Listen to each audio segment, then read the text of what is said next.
On the evening of April 14th, 1865, Washington carried the strange calm that sometimes follows a great storm.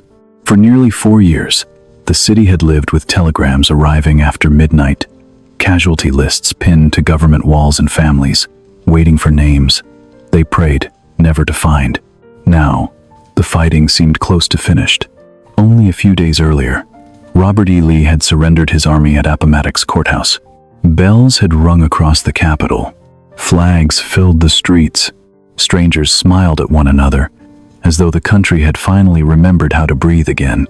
Abraham Lincoln should have looked like a man, enjoying victory, but triumph had come too late to restore what the war had taken from him.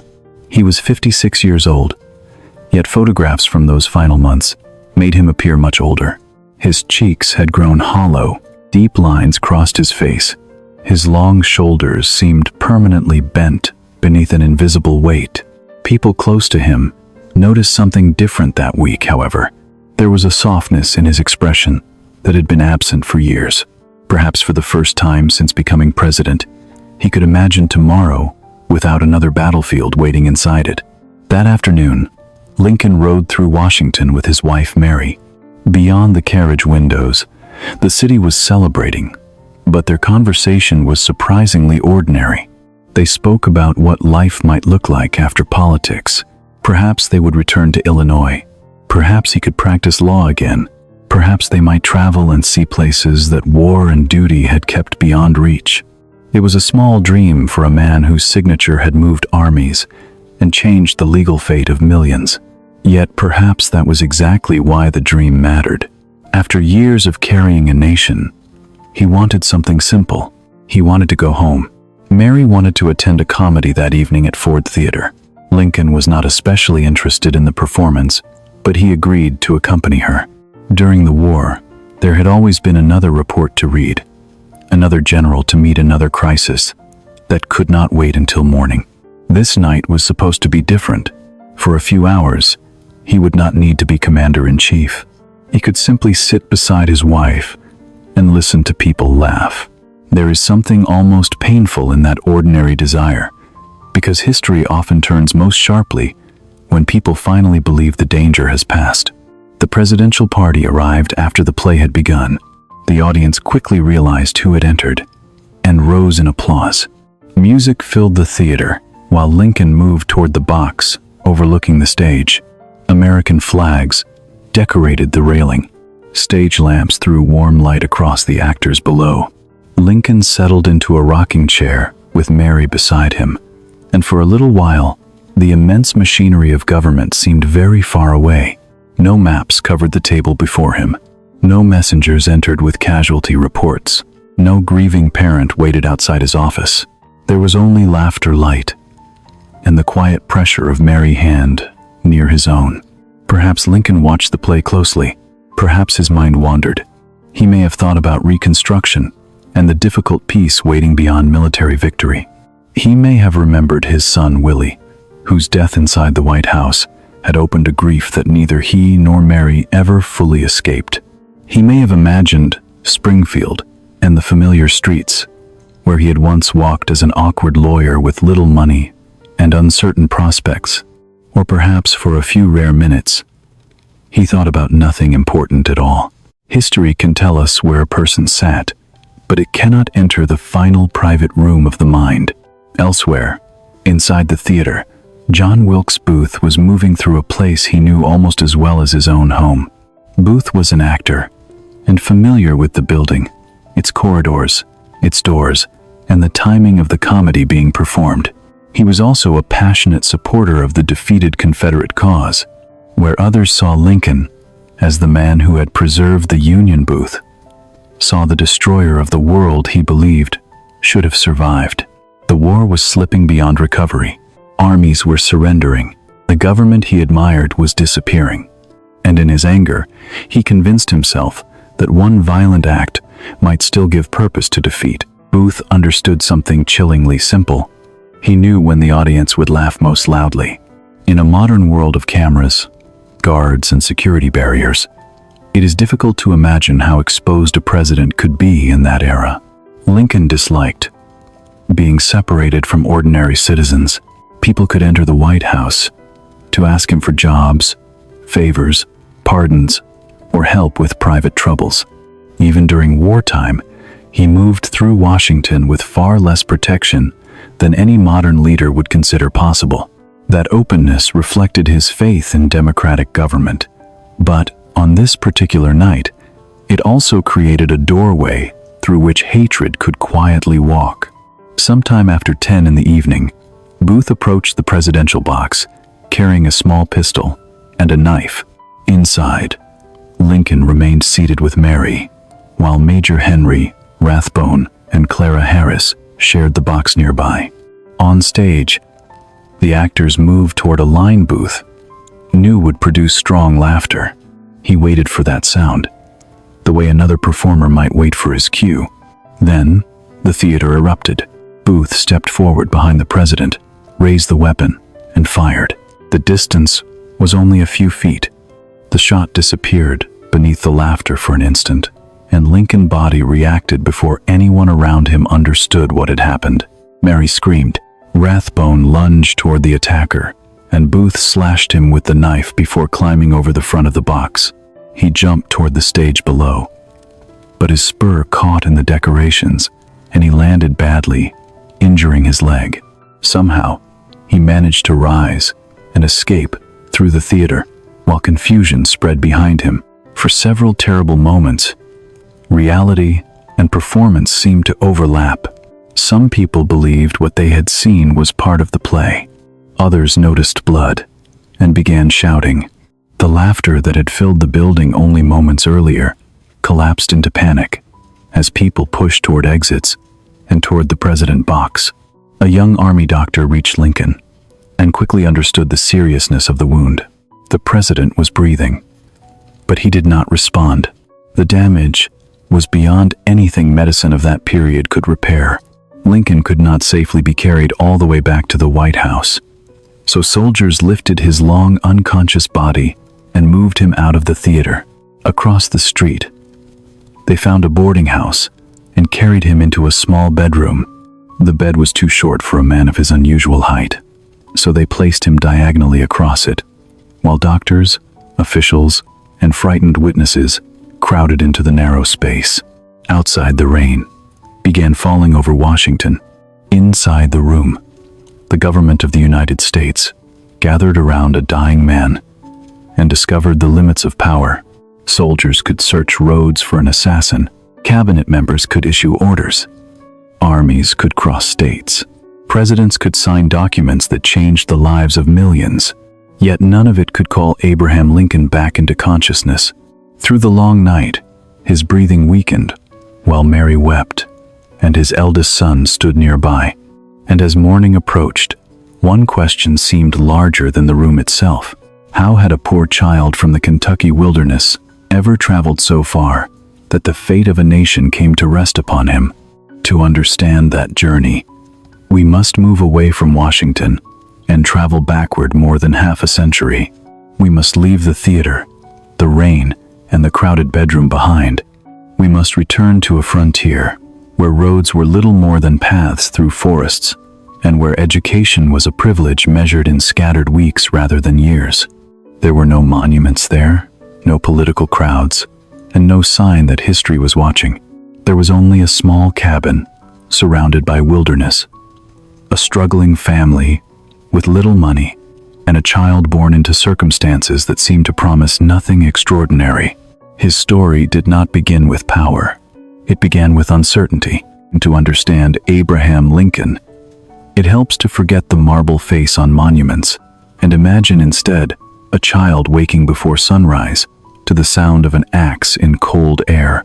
The Kentucky into which he was born was not yet a comfortable place of settled farms and orderly roads. It was a rough borderland of thick woods, muddy tracks, disputed property lines, and families living far from one another. News traveled slowly. Doctors were scarce. A bad harvest could become hunger.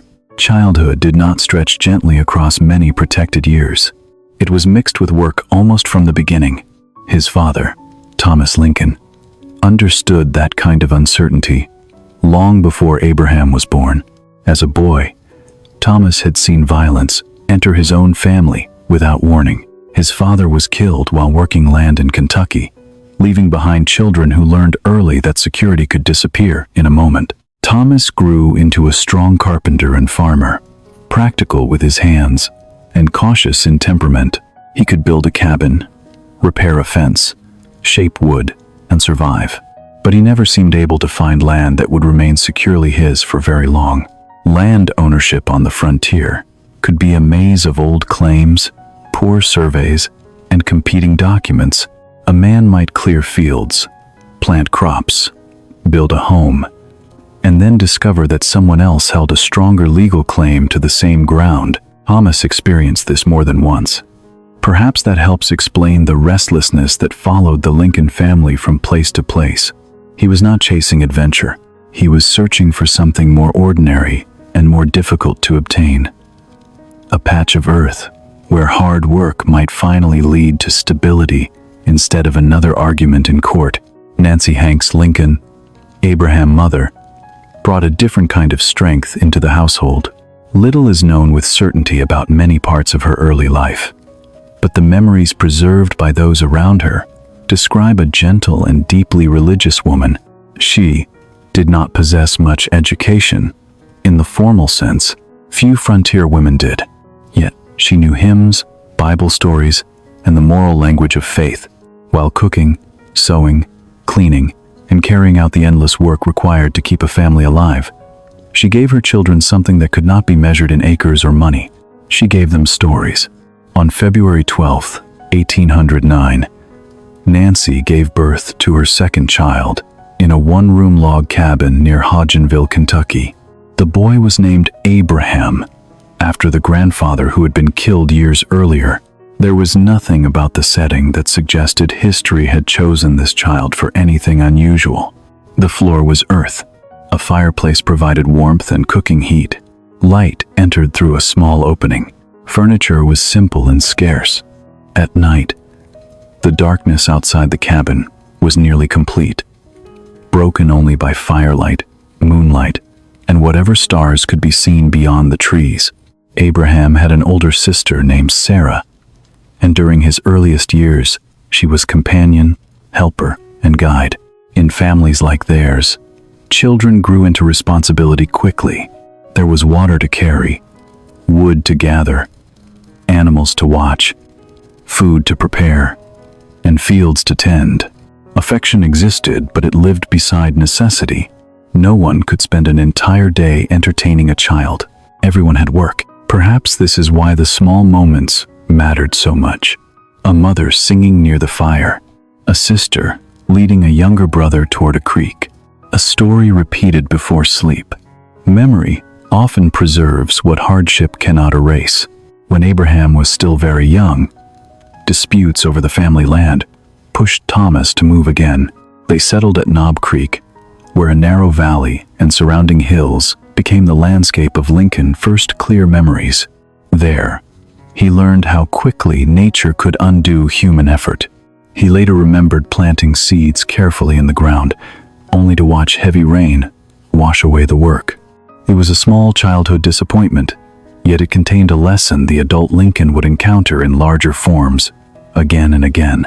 Effort does not guarantee success. Sometimes, the field floods anyway. Then morning comes, and the work begins again. Formal education entered his life only in fragments. A teacher might appear in the area, and families would send their children for several weeks, if they could spare them from farm labor. Then planting arrived, or harvest, or the teacher moved on, and the classroom disappeared. Abraham learned letters in crude schoolhouses, where books were few and discipline could be severe. The Bible often served as both reading material and moral instruction. Measured across his entire childhood, his schooling amounted to less than a single year, yet those scattered lessons opened a door he would spend the rest of his life pushing wider. What fascinated him most was not simply the ability to recognize words, it was what words could do to people. Traveling preachers occasionally passed through frontier settlements, and spoke to families who gathered in cabins, clearings, or simple meeting places. Young Abraham watched them carefully. He noticed how a voice could become quiet and make listeners lean forward. He noticed how repetition could make an idea feel larger. He noticed how a story could carry a moral argument without sounding like an argument at all. After hearing sermons, he sometimes repeated them for other children, copying the gestures and rhythms that had held his attention. The habit may have looked like play, but something important was forming. Long before he understood politics, Abraham was learning that language had shape and timing. A pause could matter. A simple image could stay in memory longer than a complicated explanation. Humor could make people listen to something they might otherwise resist. These were not lessons from an academy. They came from watching ordinary people speak to ordinary people. Decades later, when Lincoln addressed crowds, he would still rely on the same instinct: speak clearly, make the idea visible, and let people feel it. His relationship with physical labor was more complicated. Abraham became strong because frontier life required strength, but he never loved farm work, as his father believed a young man should. He could carry wood, work with an axe, and help in the fields. Yet, his attention wandered toward stories and ideas. To Thomas, this could look like laziness. To the boy, manual labor seemed to repeat itself without opening any door beyond the next season. He did what was expected, but somewhere inside him, a quiet resistance was growing. By 1816, Thomas had grown tired of uncertain land titles and uneasy with slavery around them. He decided to move the family north, across the Ohio River, into Indiana, where slavery was prohibited and land seemed more secure. For 7-year-old Abraham, the journey meant leaving behind nearly everything familiar. Ahead waited a wilderness even less settled than Kentucky, with deeper forests, harder winters, and greater isolation. The family could not know it then, but Indiana would give the boy one of the deepest wounds of his life, and one of the people who would help save his future. The move into Indiana did not feel like the beginning of a better life. It felt like entering a world that had not yet decided whether it wanted people there at all. Forests crowded the horizon in every direction. Enormous trees blocked the sun and turned midday into green shadow. Roads were little more than trails cut through mud. Neighbors might live miles away. During the first months, the Lincoln family stayed beneath a crude shelter that offered only partial protection from wind and rain, while Thomas began clearing land for a permanent cabin. For 7-year-old Abraham, the wilderness meant work from morning until evening. Trees had to be cut, branches gathered, fires tended, water carried, and ground prepared for planting. Even a child could not remain merely a child for long in such a place. Winter arrived before the family had created anything resembling comfort. Cold moved through the gaps in their shelter. Meals were simple and sometimes uncertain. Corn, wild game, and whatever could be preserved had to carry them through weeks when the forest seemed silent and the earth offered almost nothing. Thomas worked with the determination of a man who believed security could be built one tree at a time. Eventually, a more substantial cabin rose from the clearing. It was still small and rough, but it had walls, a roof, and a fireplace. The family had survived their first season in Indiana. Abraham grew taller and stronger. His sister Sarah helped their mother with household work, while he followed his father into the woods. Yet beneath the rhythm of daily labor, something more dangerous was moving quietly through the settlement, something no amount of strength could stop. In the autumn of 1818, families around the area began falling ill with a mysterious sickness. People suffered weakness, stomach pain, trembling, and violent vomiting. Some recovered. Many did not. No one understood that the illness was connected to cows eating a poisonous plant and passing the toxin through their milk. To families living far from doctors and scientific knowledge, the disease seemed almost supernatural. Then Nancy Lincoln became sick.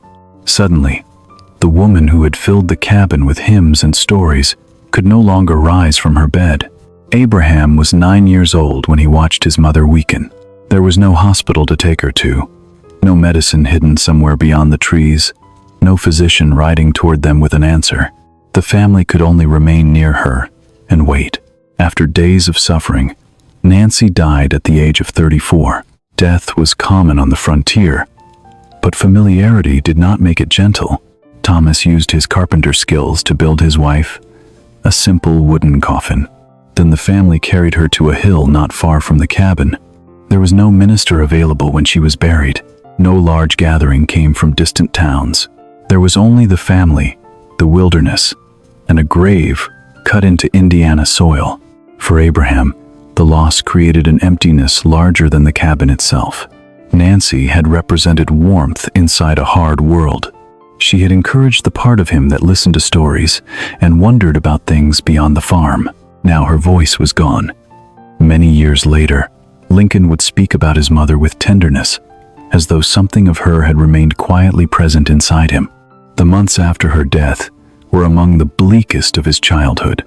Sarah was still young, yet much of the household work now fell upon her. Thomas struggled to farm, raise children, and keep the family functioning. The cabin became less orderly. Clothes wore out. Food remained plain. Grief rarely announced itself in long conversations because there was too much work waiting outside. Instead, it appeared in silence. Abraham became more withdrawn. He performed the tasks required of him, but the world around him must have seemed suddenly colder and more temporary than before. Then, a little more than a year after Nancy's death, Thomas traveled back to Kentucky. When he returned, he was not alone. Beside him was a widow named Sarah Bush Johnston, accompanied by children of her own and household possessions that seemed almost luxurious to the Lincoln children. She brought furniture, bedding, cookware, and books. More importantly, she brought order. The cabin was cleaned. Damaged clothing was repaired. Routines returned. Warmth returned. For Abraham, who had already learned how quickly a mother could disappear, accepting another one might have been difficult. Instead, something remarkable happened. Sarah Bush Lincoln came to love the strange tall boy almost immediately. She noticed that he was different from other frontier children. He could work hard when required, but his real attention awakened around books, where Thomas sometimes viewed reading as an excuse to avoid labor. Sarah saw hunger. She did not try to remove it. She fed it. She allowed Abraham access to the books she had brought and encouraged him to attend school whenever a teacher was available. In a life shaped by scarcity, her greatest gift may have been permission to be curious. The books available to him were few enough that each became a world. He read the Bible, Aesop fables, Pilgrim Progress, stories of exploration, and a popular biography of George Washington. He did not simply finish a book and place it aside. He returned to it repeatedly until stories and passages lived almost permanently in his memory. If a neighbor owned a volume he had never seen, Abraham might walk miles to borrow it. Books were not entertainment in the modern sense. They were windows cut into the walls of a life that otherwise seemed already decided for him. Paper was expensive and difficult to obtain, so he practiced writing wherever he could. Charcoal on wooden boards could become a lesson. The back of a shovel could become a page. When he encountered an idea that confused him, he developed a habit that seemed odd to people around him. He would walk slowly while speaking the thought aloud, breaking it into simpler pieces until he could explain it in his own language. Understanding, for Lincoln, was not memorizing a sentence. It was reaching the point where he could carry the meaning somewhere else and make another person see it. This practice quietly shaped the mind that would later produce some of the most remembered political language in American history. Lincoln learned to distrust words. He could not explain, simply, if an idea was buried beneath complicated language. He kept working until he reached its foundation. Years later, juries, voters, soldiers, and ordinary citizens would respond to that clarity. But in the Indiana cabin, there was no audience waiting to applaud. There was only a boy beside a fire, speaking softly to himself, while other members of the household wondered why he could not simply put the book down. As he entered his teenage years, Abraham became unusually tall and physically powerful. He could swing an axe for hours and split rails with experienced laborers. Yet strength did not make him love the work. His mind remained elsewhere. He listened closely whenever travelers brought newspapers or stories from distant towns. He became known for jokes, mimicry, and the ability to retell events in ways that made neighbors gather around him. Sometimes, people asked him to write letters because his command of language exceeded theirs. Without realizing it, he was becoming useful not because of his muscles, but because of his words. The difference between father and son grew more visible. Thomas believed land and physical work offered the safest path available to a poor family. Abraham increasingly sensed that another kind of life existed beyond the trees. Neither man was entirely wrong. Thomas had survived by trusting what his hands could build. Abraham was beginning to trust what his mind could become. Perhaps this is one of the quietest conflicts between generations. A parent teaches a child how to survive the world they know, while the child begins dreaming about a world the parent has never been allowed to imagine. By the time Abraham approached adulthood, the question was no longer whether he would remain curious. That part of him had become impossible to extinguish. The question was, where curiosity might carry him. The answer began to appear when a journey took him far beyond the Indiana forests and down one of the great rivers of the continent. There, in a southern city unlike anything he had ever seen, the young man who had learned morality from his mother and equality from his own sense of fairness would encounter human beings being bought and sold. Some sights disappear with distance. Others follow a person for life. When Abraham was 19 years old, the world beyond Indiana finally opened before him in a way that books never could. A local farmer hired him to help guide a flatboat loaded with produce down the Mississippi River toward New Orleans. For a young man who had spent most of his life surrounded by forest, the journey must have felt almost impossible in scale. The river carried him past settlements, farms, docks, and towns larger than anything he had known. Each bend revealed another piece of America, and each mile loosened the invisible boundary that had surrounded his childhood. New Orleans was unlike the quiet frontier communities he understood. The city was crowded, noisy, wealthy, and restless. Ships arrived from distant ports. Merchants shouted over one another. Music drifted through streets filled with languages Abraham had rarely heard. Goods from across the world changed hands along the river. To a young man raised in cabins where every possession mattered, such abundance must have seemed almost unreal. Yet, beneath that energy was another marketplace, one that would remain in his memory long after the buildings and voices faded. Human beings were being offered for sale. Abraham saw enslaved men and women examined as property. Buyers studied bodies, asked questions about strength, age, health, and usefulness. Families could be separated by a transaction completed in minutes. A mother might watch a child disappear into another person's possession.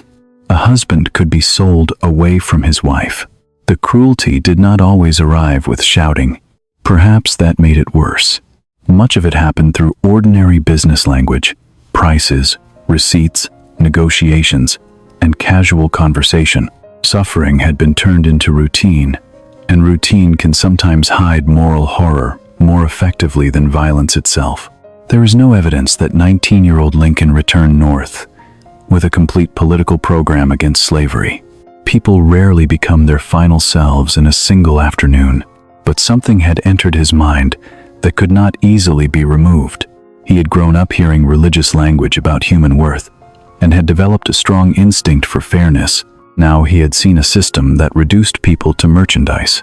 Years would pass before he possessed the power to act against that system.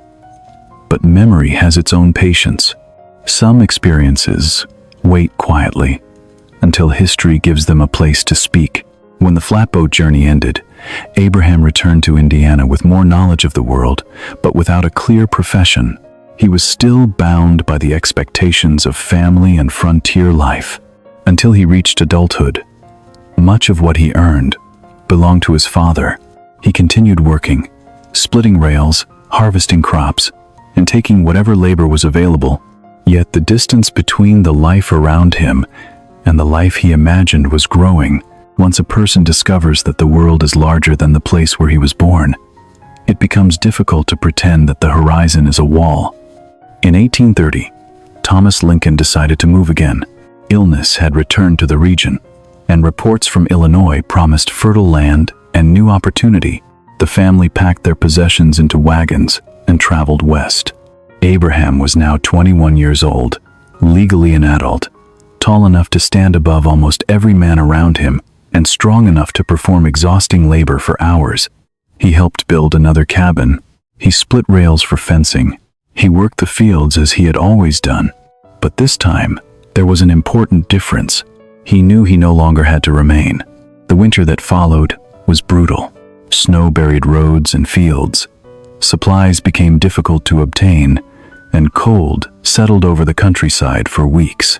The family survived, but hardship once again reminded Abraham of the life his father had spent decades repeating: move, clear land, build shelter, plant, endure weather, begin again. Thomas had lived honorably inside that cycle, but his son could no longer imagine spending the next 40 years within it. Abraham did not reject his family. He simply understood that loyalty did not require becoming the same man his father had been. When spring returned, Abraham helped his family move once more and made sure they were settled. Then, at 22, he stepped away. There was no dramatic farewell preserved for history, no great declaration that he intended to become important. He had little money, no degree, no profession, and no influential relatives waiting to open doors for him. What he possessed was much less visible. He could read with unusual concentration. He could make strangers laugh. He could work harder than people expected.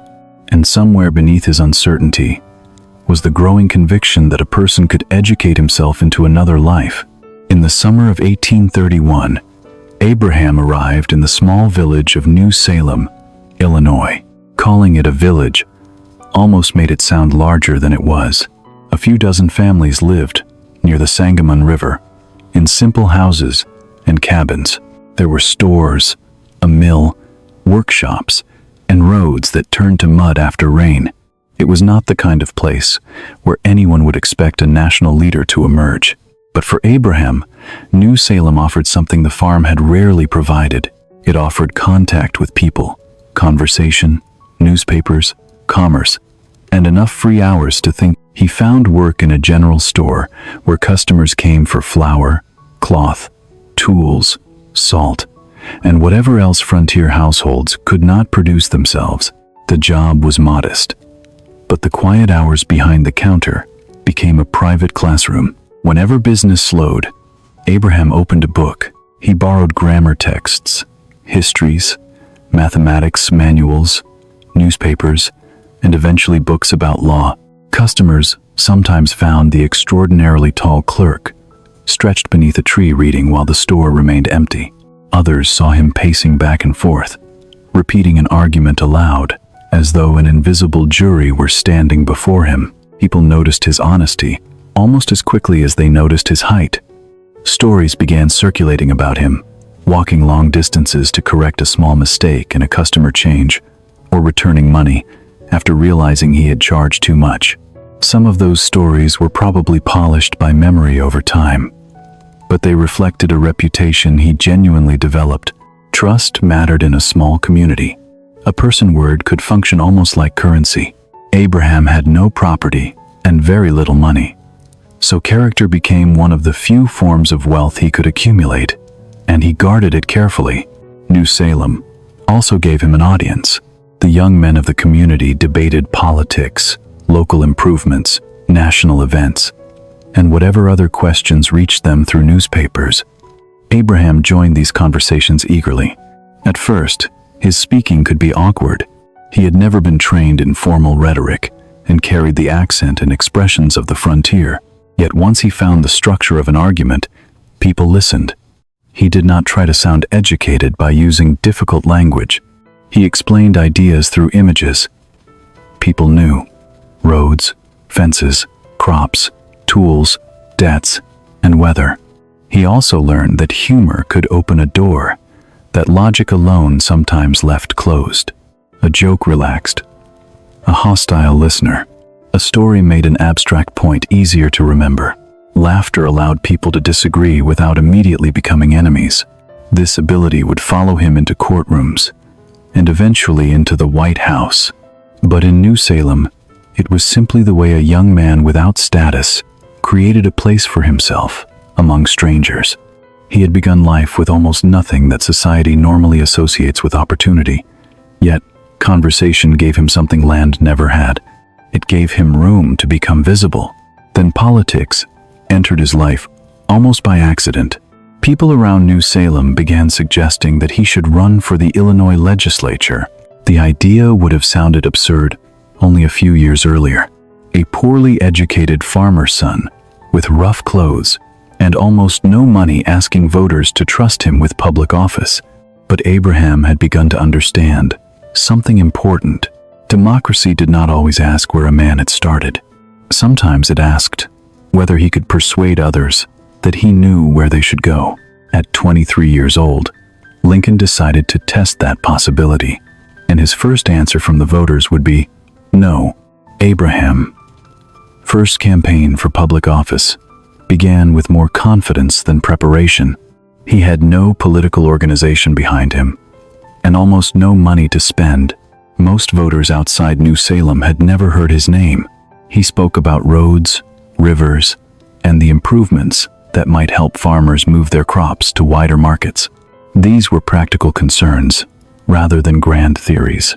He believed that opportunity should not belong only to people born near wealth or established cities. Perhaps he was already arguing for the kind of world he wished had existed when he was a child. Before the election could fully consume his attention, another event interrupted his plans. Conflict broke out between settlers and native people led by Black Hawk, who had returned across the Mississippi River with followers hoping to reclaim land they believed had been unjustly taken. Illinois called for volunteers, and Lincoln enlisted. The men in his company elected him captain.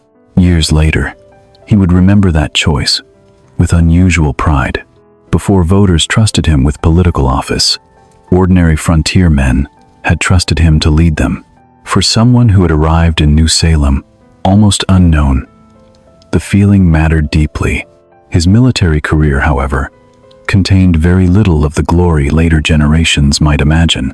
Lincoln Company marched through difficult countryside, endured poor food, and waited for battles that never came to them.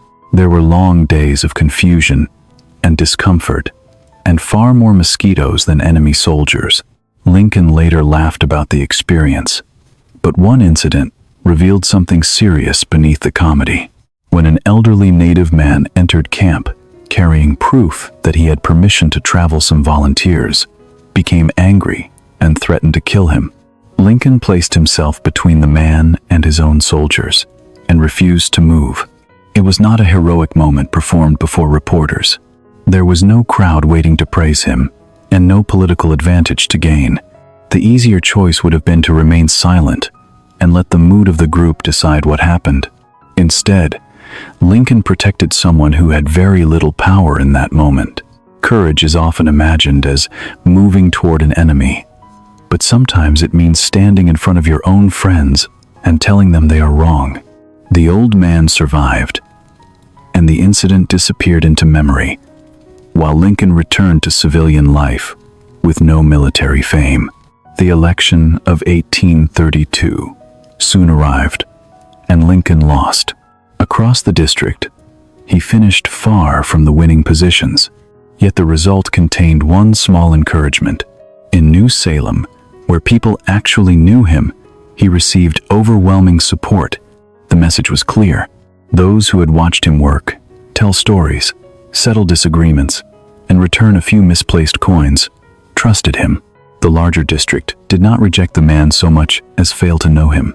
For another person, the defeat might have ended the experiment.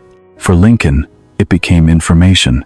If recognition was the problem, then recognition could be built.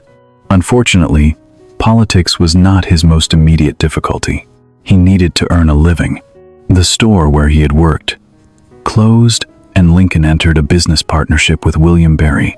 Together, they purchased another store, largely on credit. Neither man had much capital, and neither possessed the habits required to turn a struggling frontier shop into a profitable enterprise. Berry drank heavily, and the business weakened. Customers were limited. Debts accumulated quietly until the store finally collapsed. Lincoln emerged from the failure, carrying obligations far larger than anything he owned. He joked about the debt, but he did not escape it. For years, those debts followed him like a shadow. Legally and practically, he might have found ways to avoid paying everything, but he chose instead to treat the obligations as his own. Each improvement in income carried a portion of the old failure with it. It would take many years before the final amount disappeared. There is something familiar in this part of his life, even now. Ambition often looks clean when viewed backward. Biographies compress the uncertain years until every setback seems like a necessary step toward success. Living through them feels different. At 24, Lincoln could not know that any success was coming. He accepted whatever respectable work appeared. One appointment made him postmaster of New Salem. The salary was small, and the amount of mail passing through the village was hardly overwhelming, but the position gave him access to something he valued almost as much as money. Newspapers arrived from different places carrying political arguments, economic news, speeches, and reports from Washington. Lincoln read them carefully before delivering them. Each edition widened his understanding of a country he had mostly experienced through scattered communities. While neighbors waited for letters, he was quietly studying how the nation argued with itself.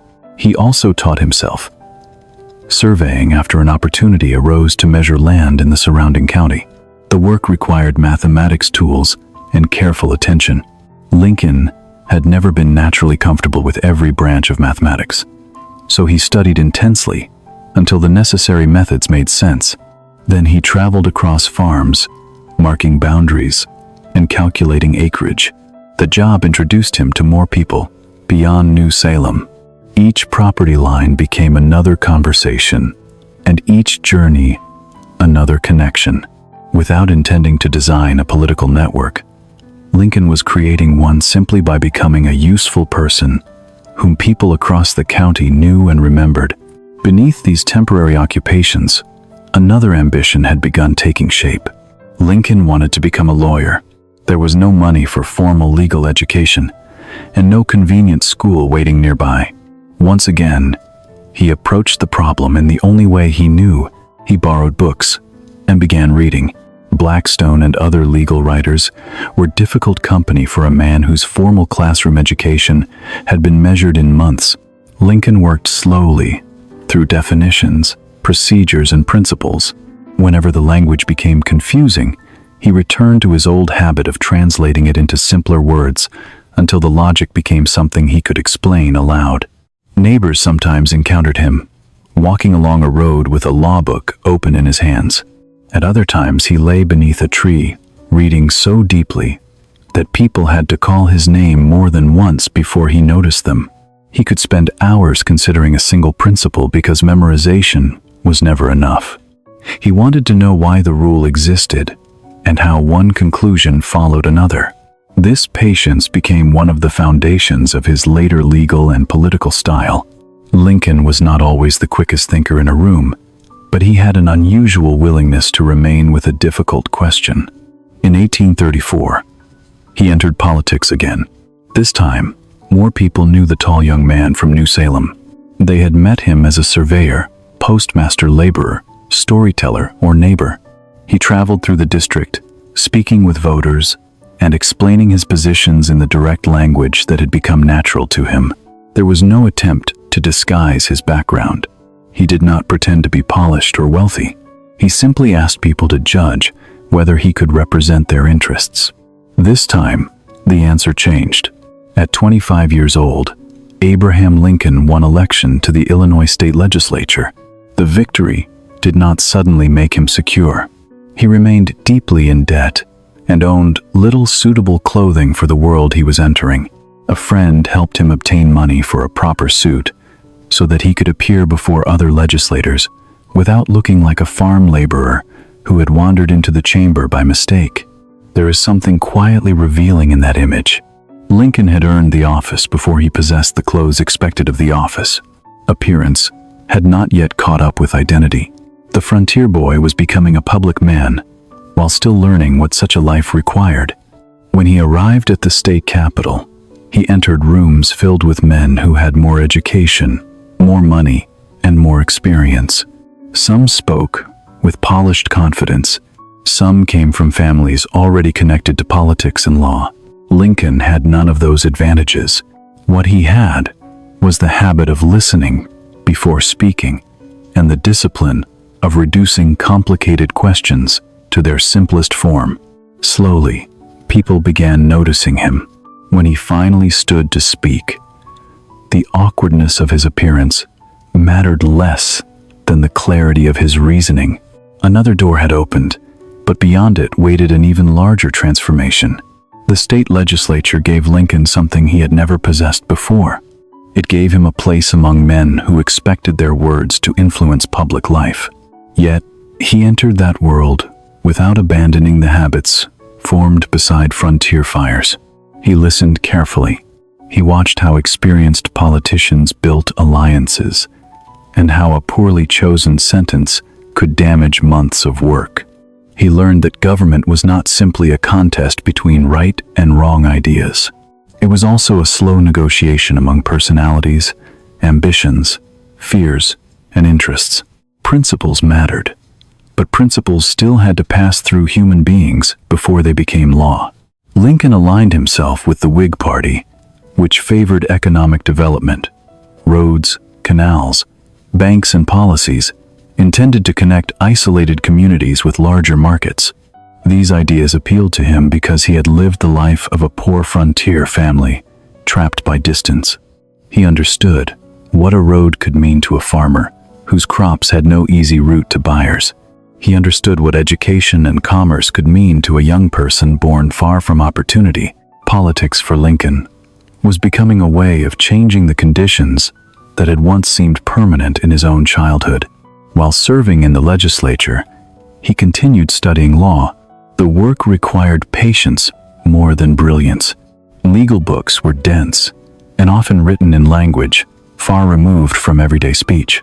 Lincoln read slowly and returned to difficult passages until he could restate them plainly. He was building a profession almost entirely through self-instruction. There was no campus around him, no respected professor guiding his progress, and no family money protecting him if he failed. By 1836, he had learned enough to qualify for the bar and received permission to practice law in Illinois. The following year, he left New Salem and moved to Springfield, which had become the new state capital. He arrived with very little money and carried most of his possessions with him. The move should have felt like progress, but success often looks uncertain from inside the moment. Lincoln had a license to practice law, but few clients. He had political acquaintances, but no secure income. According to a story preserved from those years, a shopkeeper named Joshua Speed offered to share a room with him when Lincoln could not afford suitable lodging. The offer became the beginning of a deep friendship. Springfield was larger and more ambitious than New Salem, but it was still a frontier town by Eastern standards. Streets could turn muddy after rain. Horses moved past lawyers, merchants, politicians, and laborers. The town was growing quickly, and legal disputes grew with it. Property changed hands, debts went unpaid, businesses failed. Neighbors argued over boundaries. Crimes came before local courts. Lincoln entered this world as a young attorney, and soon discovered that the courtroom rewarded many of the abilities he had spent years developing, without realizing they might become a profession. He was not the most formally educated lawyer in Illinois, and he knew it. Some attorneys could cite legal authorities more quickly, or display greater technical sophistication. Lincoln compensated by doing something juries valued deeply. He made difficult questions understandable. Instead of covering weak ideas with elaborate language, he reduced a case until ordinary people could see its shape. He compared legal problems to fences, farm tools, animals, roads, and familiar disputes between neighbors. The law stopped sounding like a private language belonging to educated men and became something a farmer sitting on a jury could follow from beginning to end. Humor became another instrument. When tension filled, a courtroom Lincoln could tell a story that made everyone laugh, including sometimes the lawyer opposing him. The laughter was rarely meaningless. A joke might expose an absurd argument without openly insulting the person making it. An anecdote could turn a complicated issue into an image the jury would remember after hours of testimony had faded. Modern audiences often imagine great leaders speaking only in solemn language, but Lincoln understood that people do not live solemnly every minute. Laughter could carry truth into places where a lecture would never be welcomed. Much of his legal work required traveling through the judicial circuit. For weeks at a time, Lincoln rode from one county seat to another with judges and other lawyers. They crossed rough roads, shared crowded inns, ate simple meals, and spent evenings telling stories around fires.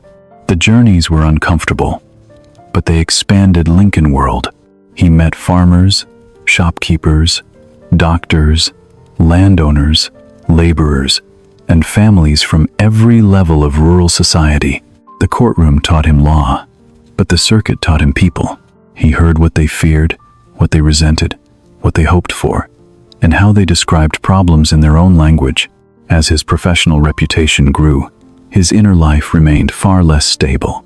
Melancholy had followed Lincoln since youth, and at times it descended with frightening force. People around him described periods when his usual humor disappeared, and he became silent, distant, and deeply despondent. Sadness for him was not merely a passing mood after a difficult day. There were times when friends feared what he might do if left alone. They stayed near him, watched him, and tried to keep him connected to ordinary routines, until the darkness loosened its grip and he could work again. One of the most painful episodes followed the death of Anne Rutledge, a young woman he had known in New Salem. Historians still debate the exact nature of their relationship, and later stories may have romanticized it, but her death affected him deeply. She died young after an illness, and Lincoln entered another severe period of grief. The pattern would become painfully familiar across his life. Attachment was often followed by loss. The boy who had stood beside his mother's grave grew into a man who seemed repeatedly required to discover how much sorrow a human mind could carry without completely breaking. Then Mary Todd entered his life. She came from a prosperous Kentucky family and possessed advantages Lincoln had never known. She was educated, socially confident, politically interested, and ambitious. She could enter a room with the assurance of someone accustomed to conversation among people of status. Lincoln, by contrast, remained physically awkward and frequently uncomfortable in formal social situations. His clothes could be untidy, his manners uneven, and his confidence disappear when conversation became personal rather than political. Yet Mary saw beyond the rough exterior. She believed the tall lawyer from the frontier was capable of becoming far more than he believed himself to be. Their courtship was not peaceful. Lincoln struggled with doubt about marriage responsibility and his own ability to make another person happy. He and Mary became engaged, then separated, and the break contributed to one of the darkest emotional periods of his adult life. Friends remained close, while he slowly recovered. Eventually, he and Mary found their way back to one another. In November of 1842, they married in Springfield. Their marriage would contain affection, frustration, arguments, loyalty, and grief. It was not the simple romance later admirers might have preferred, but real marriages rarely fit neatly inside heroic biographies. Children soon filled their home with a different kind of disorder. Their first son, Robert, was born in 1843. 3 more boys followed: Edward, William, and Thomas, who was known as Tad. Lincoln was an affectionate and unusually permissive father. He tolerated noise interruptions and behavior that made stricter visitors uncomfortable. Perhaps the man who had grown up beneath constant demands for labor found it difficult to impose the same hardness upon his own sons. Yet happiness inside the Lincoln household would never remain untouched for long. Death was already moving quietly toward the family again. As his children grew, Lincoln continued climbing politically. He had served several terms in the state legislature and become a respected attorney. Then, in 1846, voters sent him to the United States House of Representatives. At 37, he was finally entering national politics. Washington waited before him with larger rooms, more polished men, and arguments that reached far beyond Illinois. But the issue that would eventually define his life had been waiting there much longer than he had. Slavery was spreading tension through the nation, and sooner or later Lincoln would have to decide how far his old belief in human fairness was willing to follow him. Washington did not welcome Lincoln with the sense of destiny that later generations might imagine. When he arrived as a congressman in 1847, he was one new representative among many men who appeared more polished, more experienced, and more certain of their place in national life. The Capitol exposed every insecurity he had carried from the frontier. Conversations moved quickly. Reputations had already been built. Powerful men seemed to know one another before entering the room. Lincoln listened, observed, and discovered that reaching Washington was not the same as belonging there. His single term in the House of Representatives brought more frustration than achievement. He criticized the war with Mexico and questioned the way President James Polk had justified the conflict.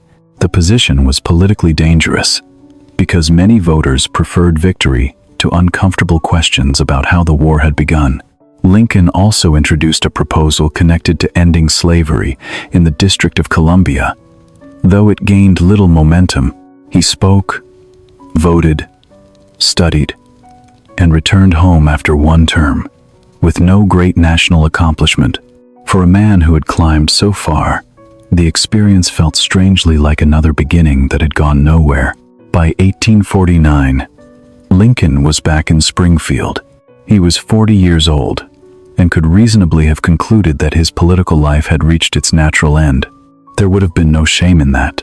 He had risen from poverty, become a respected lawyer, served in the state legislature, and spent a term in Congress. Most people would have called such a life successful. Lincoln returned to legal work, rode the circuit, raised his family, read newspapers, and settled into a routine that seemed permanent. History, however, was moving toward him, even while he appeared to be standing still. For several years, law occupied most of his attention. He represented railroads, farmers, merchants, inventors, accused criminals, and people fighting over property. His income improved, and the Lincoln household became more comfortable, yet domestic stability remained fragile. In 1850, his young son Edward died before reaching his 4th birthday. Grief returned to the family with the familiarity of an unwelcome visitor. Mary suffered deeply.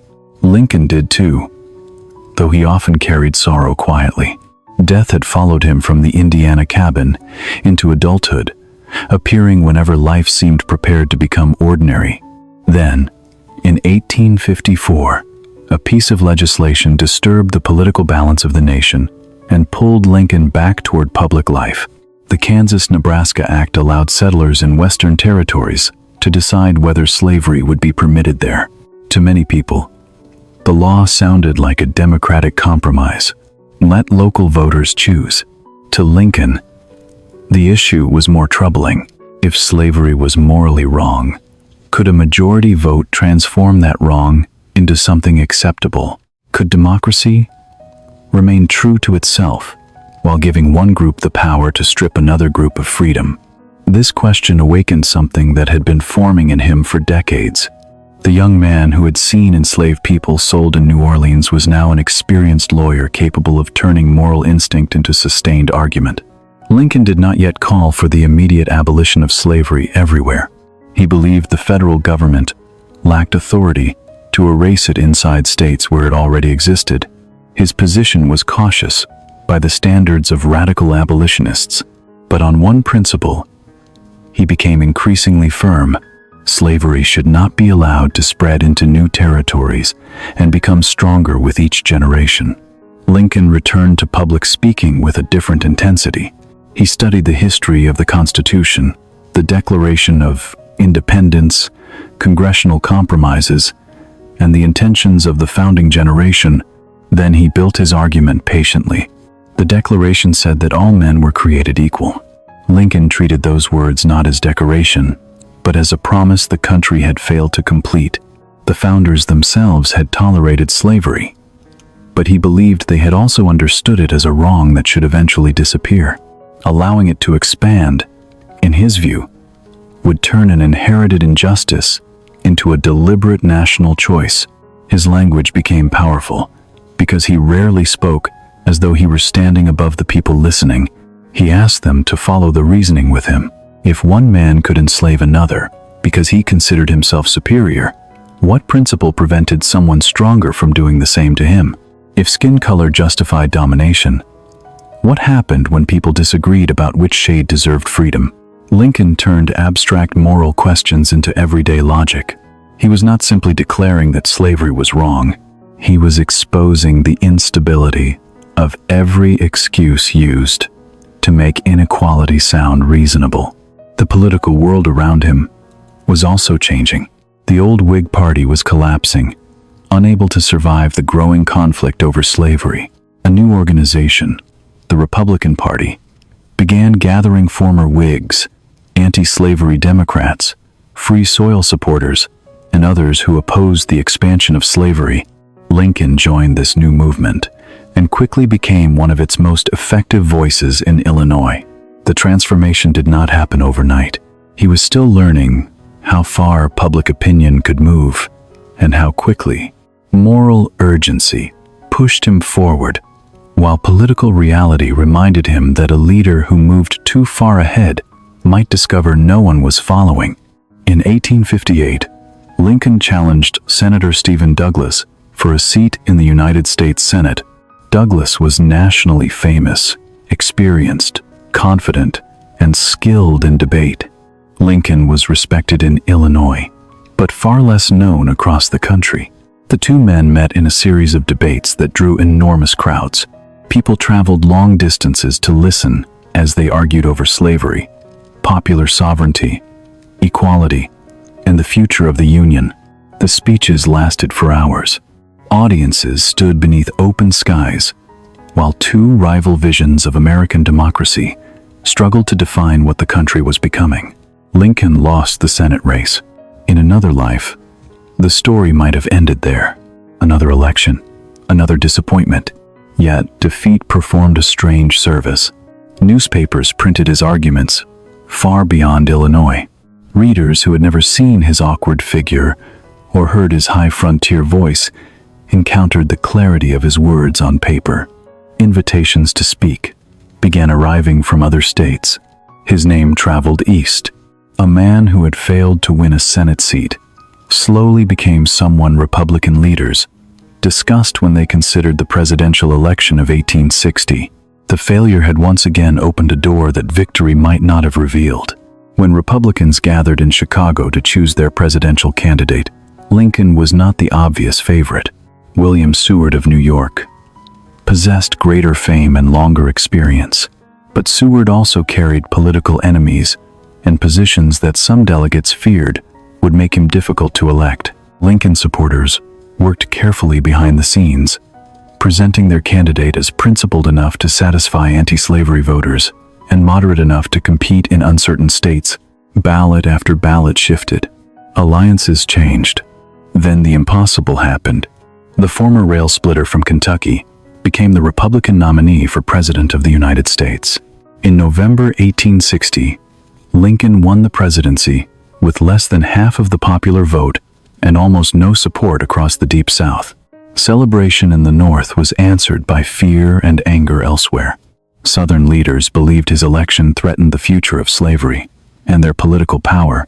States began leaving the Union before he even reached Washington. The office Lincoln had spent decades climbing toward was becoming a trap surrounded by crisis. He had finally achieved what ambition might once have called success. Yet, before he could even take the oath, the country he had been elected to govern was beginning to break apart. When Abraham Lincoln entered the White House in 1861, he did not resemble the image many Americans expected from a president. He was 52 years old and stood 6 feet 4 inches tall, making him impossible to overlook in almost any room. Yet his height gave him no elegance. His body seemed made of long angles. His arms hung unusually low. His hands were large. His clothes often appeared slightly wrong for his frame, as though they had been designed for another man and adjusted only after he put them on. His face was equally difficult to forget. Years of outdoor travel, political conflict, family sorrow, and sleepless nights had carved deep lines around his mouth and eyes. His nose was prominent. His ears stood noticeably away from his head, and his dark hair refused to remain neatly arranged for very long. People meeting him for the first time sometimes found his appearance almost strange. Then he smiled, and the entire expression changed. The sadness remained somewhere behind the eyes, but warmth moved across the face and made the awkward figure suddenly approachable. His voice surprised people too. A man of such unusual size was expected to speak with a deep, commanding sound, but Lincoln's voice could be high and sharp, especially when he addressed a large crowd. He carried the pronunciation of the frontier and never fully exchanged it for the smoother speech of Eastern society.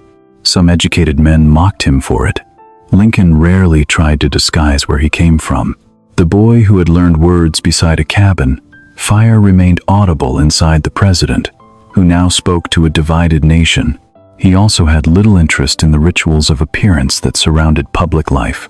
Mary cared deeply about clothing, furniture, social events, and the impression their family made upon important visitors. Lincoln could leave home in a wrinkled coat and apparently forget that anyone might notice. Boots went unpolished. Shirts sometimes fitted poorly around his long arms. His hair resisted every attempt at discipline. None of this meant he lacked dignity. It meant his attention was usually somewhere else.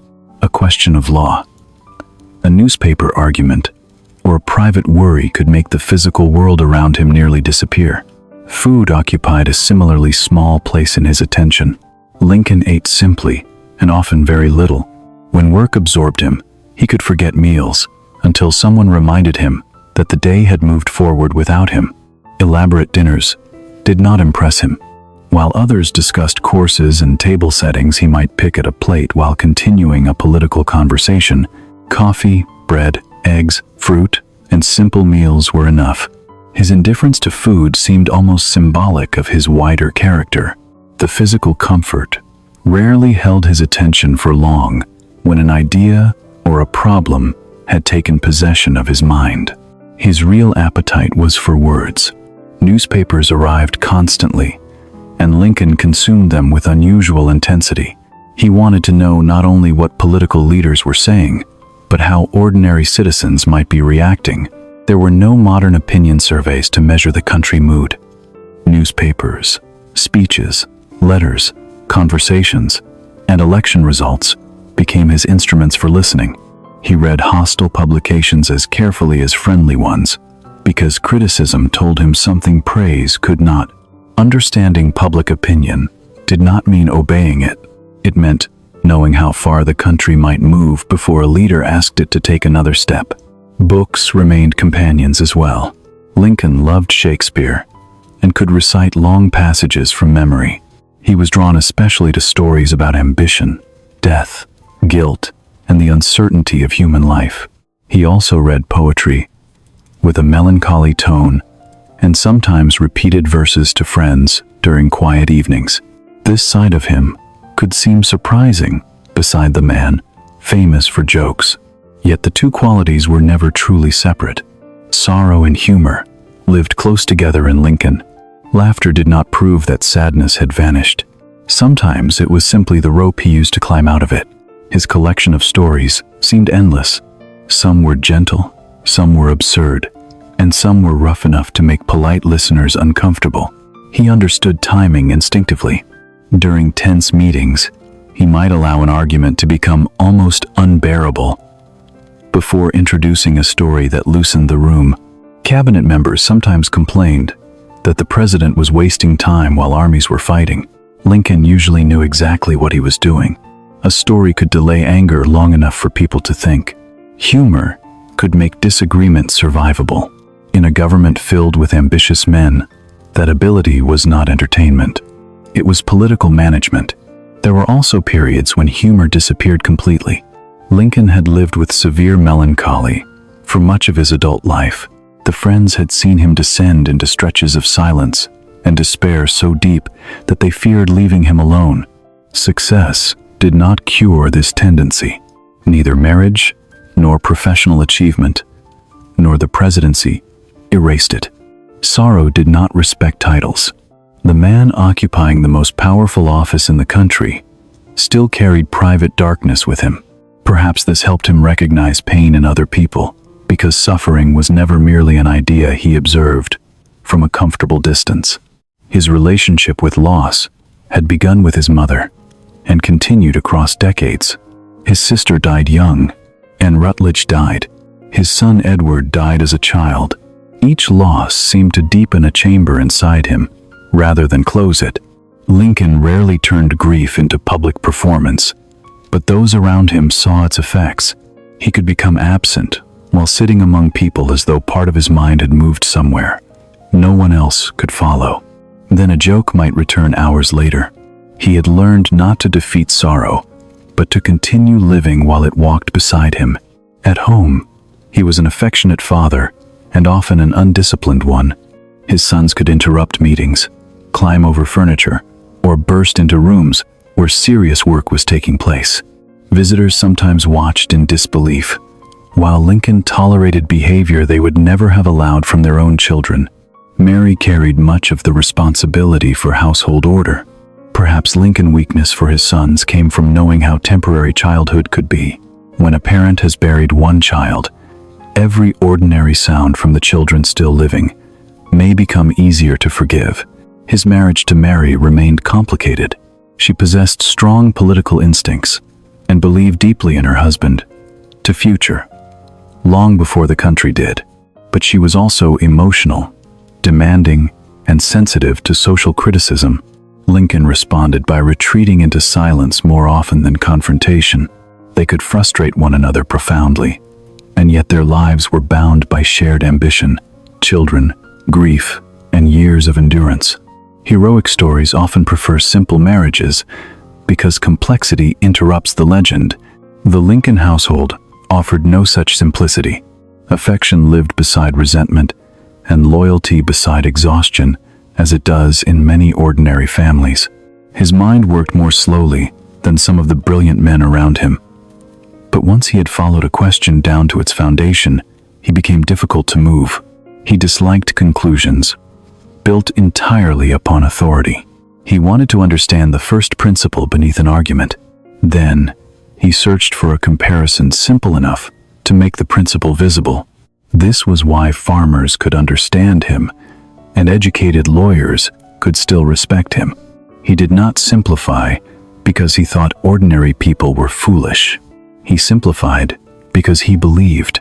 An idea not clearly understood had not yet been fully thought through. This mixture of awkwardness, patience, humor, sorrow, stubbornness, and empathy was the man who inherited a collapsing union. He was not a marble figure, and he did not enter the presidency already knowing how to save the country. He was a former frontier child who still struggled with doubt, who slept poorly, who sometimes forgot to eat, and who carried old grief into every new responsibility. Soon, telegrams would begin arriving from battlefields, and casualty numbers would grow beyond anything he had imagined. The habits of a lifetime were about to be tested by war, and no book could tell him exactly what to do. When Lincoln took the presidential oath in March of 1861, the United States was already coming apart beneath his feet. Several southern states had declared that they were leaving the Union and had formed a separate government under Jefferson Davis. More states were deciding what they would do.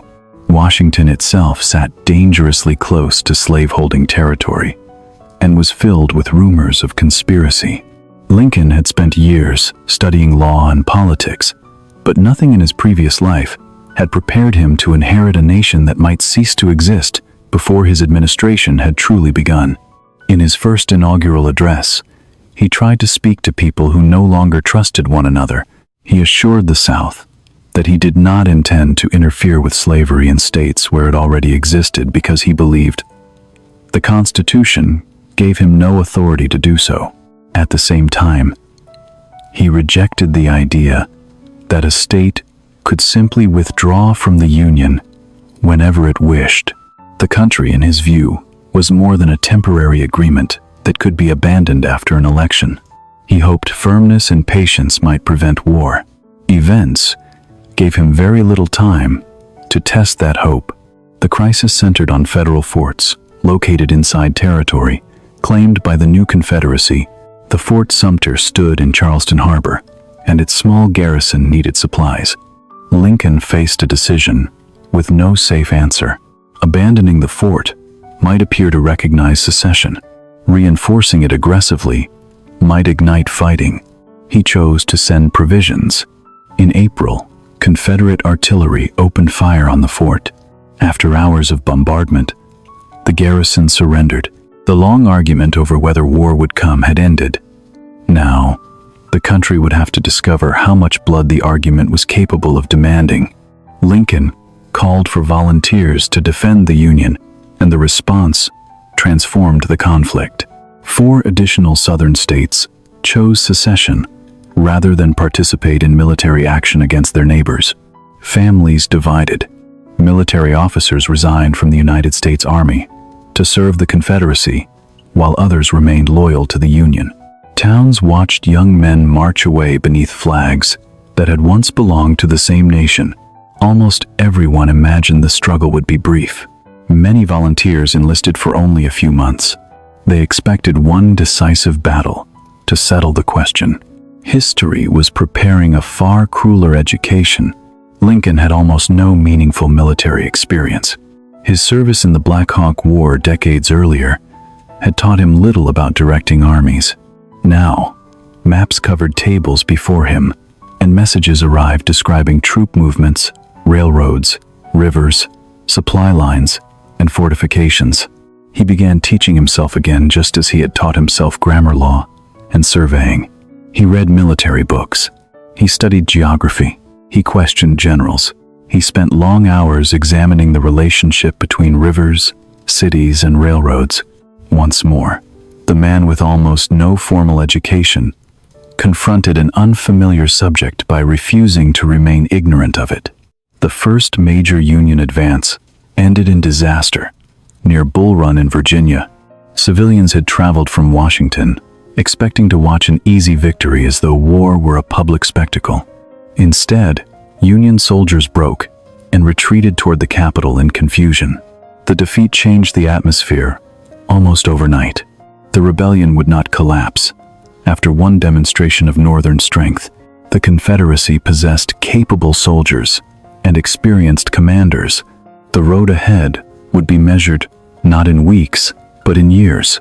Lincoln returned to his maps, knowing that every mistake from now on would be written in human lives. He turned to General George McClellan, who seemed at first to possess exactly what the Union needed. McClellan was young, energetic, and gifted at organizing men.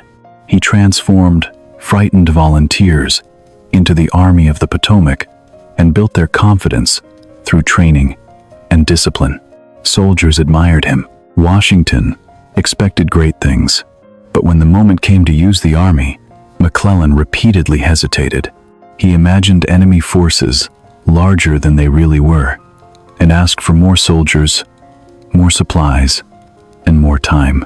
Lincoln watched months pass, while an enormous army remained near the capital, waiting for perfect conditions that never arrived. The president's frustration grew slowly, because patience was one of his strongest political habits. He did not enjoy humiliating people, and understood that generals carried burdens outsiders could not fully see. Yet, patience could become dangerous when delay allowed the enemy to strengthen. Lincoln visited camps, asked questions, and tried to push McClellan toward action. At one point, he joked that if the general did not intend to use the army, he would like to borrow it.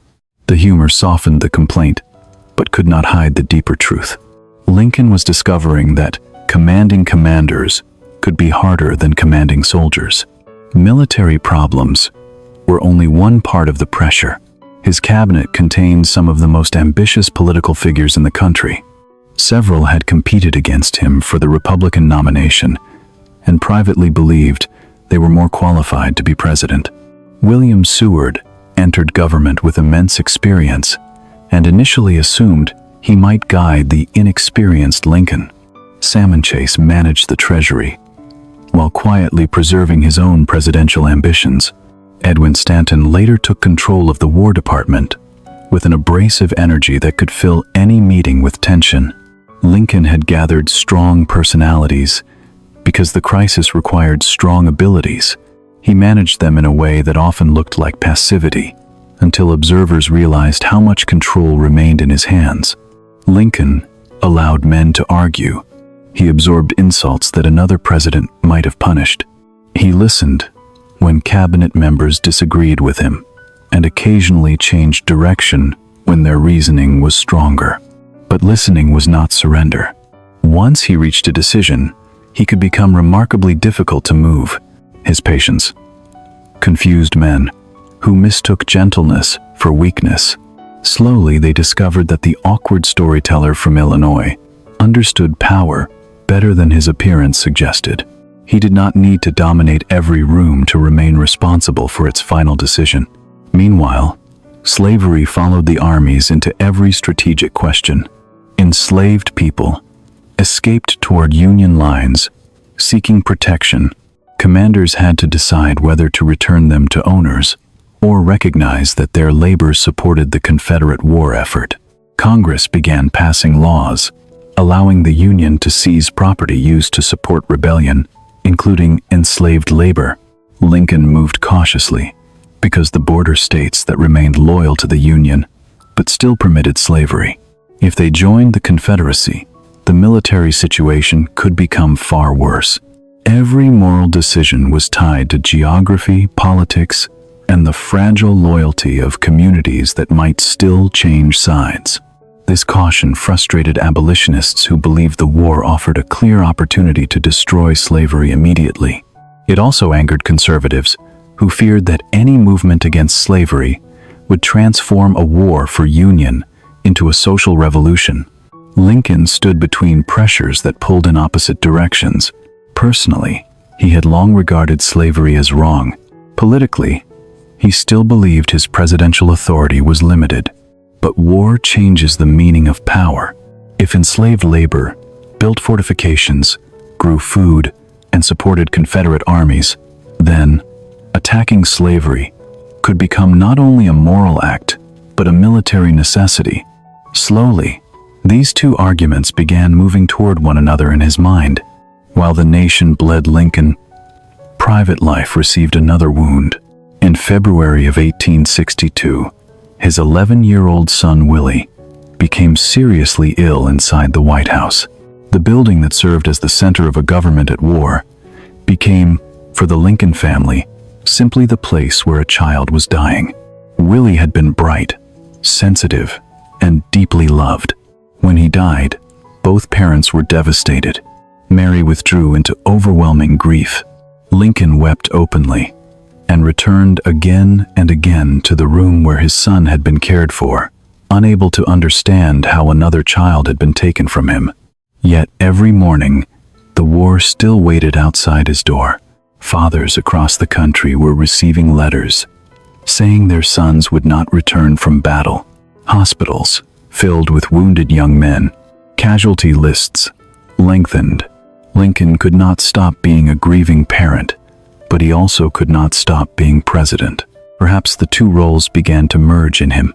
National suffering was no longer an abstraction, measured only in military reports.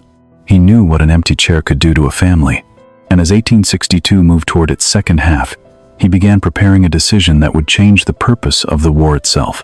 By the summer of 1862, Lincoln had begun to understand that the war could not remain exactly what it had been at the beginning. Preserving the Union was still his central duty, but slavery had become woven into every battlefield and every political decision. Enslaved labor helped sustain the Confederate economy, build defenses, transport supplies, and feed armies. Thousands of enslaved people were already escaping toward Union lines whenever Northern troops entered Southern territory. The war was opening doors that law and politics had kept closed for generations, and Lincoln could no longer pretend those doors would simply close again. He began drafting a proclamation that would declare enslaved people free in areas still fighting against the United States. The decision carried enormous risk. Some Northern voters might reject a war openly connected to emancipation. Border states that remained loyal while still permitting slavery might feel threatened. Soldiers who had enlisted to save the Union might refuse to fight for a broader cause. Even members of his own government disagreed about timing. Lincoln understood that a moral decision could fail if announced at a moment when the government appeared too weak to enforce it.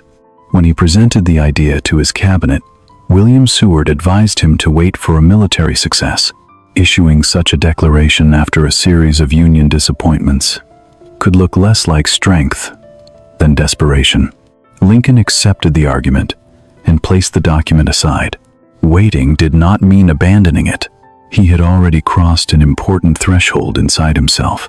The question was no longer whether slavery should become a target of the war. The question was when the country could absorb that transformation without breaking apart. Once again, principle and patience had to travel the same road. That opportunity came after the Battle of Antietam in September of 1862. The fighting in Maryland was terrible, and the Union victory was incomplete, but Confederate forces withdrew from their northern invasion. Lincoln decided it was enough. He announced that states remaining in rebellion would face emancipation at the beginning of the coming year. The months between announcement and action created a strange silence. Everyone understood that if the rebellion continued, the character of the war would change. A conflict begun to restore. The Union was moving toward the destruction of slavery within the rebellious states. On January 1st, 1863, Lincoln signed the Emancipation Proclamation. His hand was tired from greeting visitors earlier in the day, and he worried that a shaky signature might someday be interpreted as evidence that he had hesitated. He paused until his hand steadied, and then signed. The document did not immediately free every enslaved person in America. It did not apply to loyal slaveholding states, and Union armies did not yet control much of the territory it addressed. Yet its meaning traveled far beyond the rooms where the paper had been prepared. From that moment, Union armies advancing into Confederate territory carried a new promise with them. Enslaved people continued fleeing plantations and farms, and many entered Union camps where they worked as guides, laborers, cooks, and eventually soldiers. Black men began joining the armed forces in large numbers, fighting not simply for an abstract union, but for freedom that had been denied to their families for generations. By the end of the war, more than 180,000 black men would serve in the Union Army and Navy. Emancipation had become something people could defend with their own lives. The proclamation also changed the international meaning of the conflict. European governments had watched the American war carefully, and some leaders had considered to whether recognition of the Confederacy might serve their interests. But open support for a government defending slavery became far more difficult once the Union had formally connected victory with emancipation. Lincoln had transformed a domestic rebellion into a moral question visible to the world. The decision did not make the war easier. In some ways, it made opposition to him more intense, but the nation could no longer return completely to the political world that had existed before the first shots. Anger grew across parts of the North. Political opponents accused Lincoln of abusing presidential power. Some workers feared competition from freed people. Resistance to military conscription exploded into violence in New York City. During the summer of 1863, mobs attacked buildings and murdered black citizens while authorities struggled to restore order. Lincoln was discovering that changing law was easier than changing fear. Emancipation could be written onto paper in a single day, but the beliefs surrounding race, power, and belonging had been growing for centuries. No presidential signature could erase them. Before the ink dried, the military situation remained uncertain as well. Generals continued disappointing Lincoln. George McClellan was finally removed after failing to pursue Robert E. Lee, aggressively following Antietam. Ambrose Burnside led Union forces into disaster at Fredericksburg. Joseph Hooker suffered defeat at Chancellorsville. Each change of command carried new hope and then another wave of frustration. Lincoln studied reports and waited for someone who understood the kind of war the Union now faced. The Confederacy did not need to conquer the North completely. It only needed to survive until Northern citizens became too exhausted to continue fighting. In July of 1863, two victories changed the direction of the war. Union forces defeated Lee at Gettysburg in Pennsylvania after 3 days of enormous bloodshed. Almost at the same time, Ulysses Grant captured Vicksburg on the Mississippi River after a long campaign in the West. The victories split Confederate territory and ended another attempt to carry the war deeply into the North. There was finally reason for confidence, but victory looked different when viewed across fields covered with dead soldiers. Every mile gained seemed to have been purchased with young men who would never see home again. That November, Lincoln traveled to Gettysburg for the dedication of a cemetery where many of those soldiers would be buried. He was not expected to be the principal speaker. Edward Everett delivered a long, formal address, filled with the classical-style audiences of the era admired. Lincoln then stood and spoke for only a few minutes. His words were simple enough to seem almost fragile beside the ceremony around them. He reached backward to the Declaration of Independence and the promise of equality, then asked whether a nation built around such a promise could survive its own internal war. Lincoln did more than honor the dead. He quietly changed the meaning of their deaths. The soldiers had not fallen merely so that political borders would remain unchanged. Their sacrifice belonged to a larger, unfinished effort to create a country more faithful to its founding claim of human equality. The war became a test of democratic government itself. Could people govern themselves and still remain one people when disagreement became unbearable? Could freedom survive the violence required to defend it? The speech offered no easy comfort. It asked the living to continue work that the dead could no longer finish. While those words spread through newspapers, Lincoln's attention returned to the practical problem of winning the war. In Ulysses Grant, he finally recognized something missing from earlier commanders. Grant was not flawless, and rumors about his drinking followed him, but he possessed a quality Lincoln desperately needed. When he fought a battle, he did not retreat into months of hesitation afterward. He kept moving.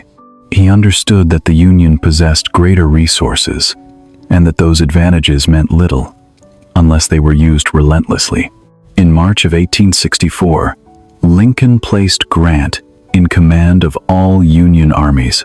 Grant's war would be brutal. He intended to pressure Confederate forces in several places at once, so that they could no longer shift soldiers freely from one threatened region to another. In Virginia, Grant stayed close to Lee, even after terrible losses. Farther south, William Tecumseh Sherman moved toward Atlanta. Casualty lists continued arriving in Washington, and critics called Grant a butcher. Lincoln knew the cost was horrifying, but he also understood what endless delay had cost. For the first time, the Union had a commander who seemed willing to carry the war all the way to its conclusion. Yet victory remained uncertain, and an election was approaching.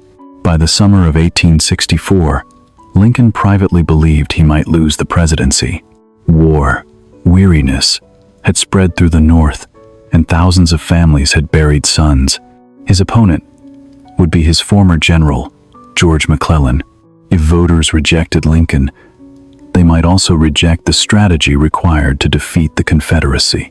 After everything that had happened, the preserved Union and the freedom promised by emancipation could still remain unfinished.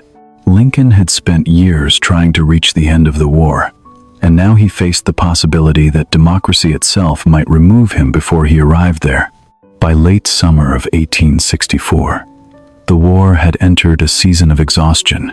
Families across the North had grown accustomed to telegrams carrying names of the dead and wounded. Newspapers questioned whether the price of victory had become too high. Lincoln himself feared that voters might turn against him before the military struggle was finished. He prepared privately for the possibility of defeat. If another president were elected, he intended to cooperate during the transition and do everything possible to preserve the Union before leaving office.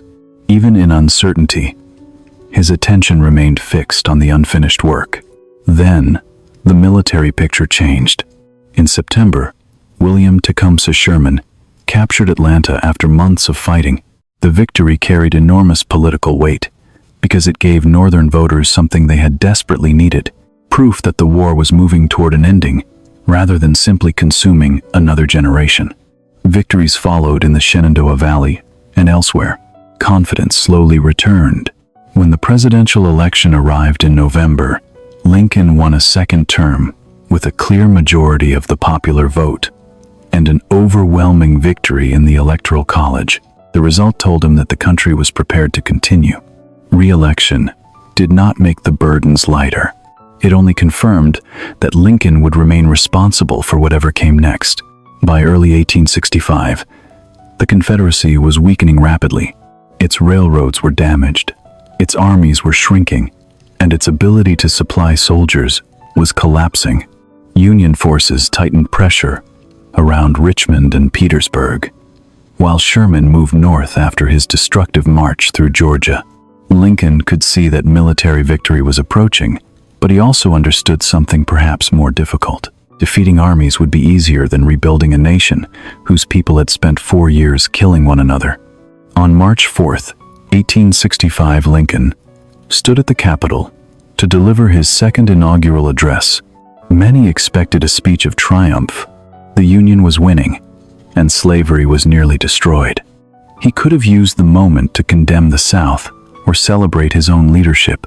Instead, he spoke in a quieter and more unsettling way. Both sides, he observed, had prayed to the same God and read the same Bible while fighting over a system built upon slavery. Perhaps the war was not simply punishment for one region, but judgment upon a nation that had tolerated injustice for generations. He ended not with revenge, but with mercy. The language reflected a principle that had grown stronger as the war became more terrible. Victory should not become an excuse for humiliation. The country would need to bind its wounds and care for soldiers, widows, and children. Lincoln wanted a peace strong enough to preserve justice, but gentle enough to make reunion possible. This balance would be extraordinarily difficult. Many Northerners wanted Confederate leaders punished harshly. Many freed people needed protection and political power. Many white Southerners remained unwilling to accept the social meaning of defeat. Only weeks after the inaugural, the final military collapse began. Union forces broke through the defenses around Petersburg. Richmond fell soon afterward. The Confederate government fled its capital, and fires burned across parts of the city. Lincoln visited Richmond shortly after Union troops entered.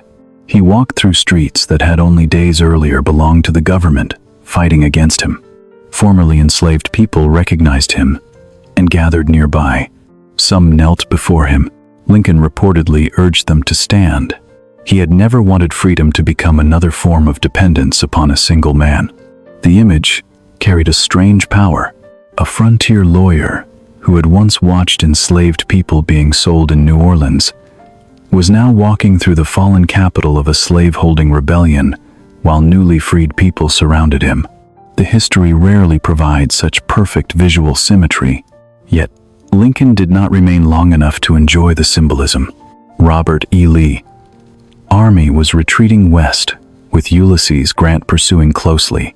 Soldiers on both sides were exhausted, hungry, and aware that the end was near. One more large battle could kill thousands for a result. Almost everyone already understood. On April 9, 1865, Lee met Grant at Appomattox Courthouse in Virginia and surrendered the Army of Northern Virginia. The terms were generous. Confederate soldiers would be allowed to return home after giving their word not to continue fighting. Officers could keep personal sidearms, and men who owned horses could take them because they would need those animals for spring planting. Grant understood.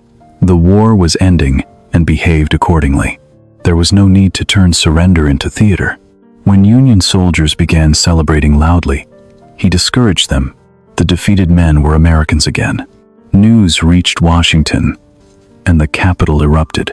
Bells rang, and crowds filled the streets. People gathered outside the White House, demanding to see the president who had carried them through 4 years of war. Lincoln appeared, but his mood was more reflective than triumphant. He asked a military band to play a Southern song. He liked joking that the Union had captured the tune along with everything else. Beneath the humor was a message. The symbols of the defeated South did not need to remain permanently enemy property. The country would have to learn how to belong to itself again. On April 11th, Lincoln addressed a crowd outside the White House and spoke about Reconstruction. Many listeners wanted celebration, but he discussed practical questions about restoring state governments in the South. He also suggested that some black men, especially those who were educated or had served in the Union military, should be given the right to vote. The proposal was limited by later standards, but significant for the time. Standing somewhere in the crowd was John Wilkes Booth. Hearing Lincoln speak of black citizenship pushed his hatred toward a final decision. Booth told a companion that Lincoln would speak no more. The next several days moved with an almost dreamlike calm. Lincoln attended meetings, signed papers, considered requests for pardons, and spoke repeatedly about mercy. He did not want mass executions or endless punishment. Enough blood had already been spilled. When officials discussed what should happen to Confederate President Jefferson Davis Lincoln showed little appetite for revenge. He preferred solutions that allowed defeated leaders to disappear, rather than become martyrs through execution. To some members of his government, this softness seemed dangerous. To Lincoln, it was practical. Hatred had already proven how much of a country it could destroy. On the morning of April 14th, Lincoln met with his cabinet and with General Grant. Those around him remembered that he seemed unusually cheerful. The great pressure that had shaped his face for years appeared to have loosened. He spoke about the future, rather than the next battle. That afternoon, he rode in a carriage with Mary and allowed himself to imagine peaceful years ahead. They might travel. They might return to Springfield. He might practice law again. After so much public responsibility, he dreamed not of greater power, but of becoming ordinary. That evening, Mary still wanted to attend the theater. Grant and his wife had declined an invitation to join them, so another couple would accompany the President and First Lady. Lincoln had no great enthusiasm for the comedy, but agreed to go. Perhaps he understood that Mary needed the evening after years of grief and strain. Perhaps he needed it too. The war was ending. The country had survived. Slavery was dying. For the first time in a long while, the future seemed to stretch ahead instead of closing around him. And so the story returned to the place where it had begun. A Ford theater glowed beneath gaslight as an audience settled into laughter. Lincoln entered the presidential box and sat beside Mary. Somewhere behind the walls, John Wilkes Booth was moving through familiar corridors, carrying a pistol and a knife. The president did not know that his final hours had already begun. He had survived poverty, political failure, depression, the deaths of people he loved, and the bloodiest war in American history. Now, with peace, almost close enough to touch history, was preparing one final round. Laughter inside Ford Theater rose exactly as Booth expected. For one brief moment, hundreds of voices covered the room with noise, and Abraham Lincoln remained seated with his attention directed toward the stage. Booth stepped into the presidential box and fired from behind. The bullet entered Lincoln's head and passed deep into his brain. There was no warning and no final conversation. The man who had spent 4 years responding to danger, arriving through telegrams, never saw the danger standing. Only a few feet behind him, Mary's scream became the first sound of a different America. Major Henry Rathbone rushed toward Booth and was badly wounded by the knife in the assassin hand. Booth then climbed over the railing and jumped toward the stage. His landing injured his leg, but did not stop him. He struggled upright and escaped through the theater into the Washington night. Around him, confusion expanded faster than understanding. Some audience members still thought they had witnessed part of the performance. Others began pushing toward the exits. Actors stood frozen beneath the stage lights. A comedy had been interrupted by an event that would soon become one of the darkest scenes in American memory. Doctors reached Lincoln quickly, but the wound offered almost no hope. He remained alive only because his heart continued beating and his lungs continued drawing uneven breaths. Carrying him back to the White House was considered too dangerous, so soldiers lifted his unconscious body and moved across the street to a boarding house.